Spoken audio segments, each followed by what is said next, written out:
તો આગળ વાત કરીએ લોકસભામાં મહિલા અનામત બિલ સંબંધિત 3 બંધારણીય સુધારા બિલ પસાર કરવામાં સરકાર નિષ્ફળ રહી।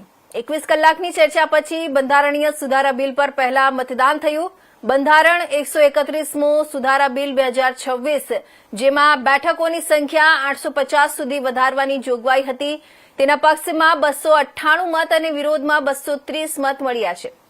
લોકસભામાં 528 સંસદોએ મતદાન કર્યું। બિલ પસાર કરવા માટે 2/3 બહુમતી જરૂરી હતી। 528 માંથી 2/3 મત 352 થાય છે।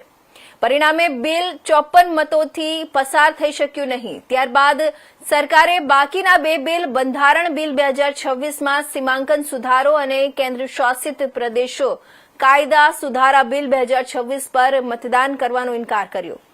11 વર્ષના શાસનમાં આ પહેલીવાર છે કે જ્યારે મોદી સરકાર ગૃહમાં કોઈ બિલ પસાર કરવામાં નિષ્ફળ રહી છે। આ પહેલા અમિત શાહે 1 કલાક લાંબુ ભાષણ આપ્યું હતું, જેમાં તેમણે કહ્યું હતું કે જો આ બિલ પસાર નહીં થાય તો તેના માટે વિપક્ષ જવાબદાર રહેશે। દેશની મહિલાઓ જોઈ રહી છે કે તેમના માર્ગમાં કોણ અવરોધ ઉભો કરી રહ્યું છે।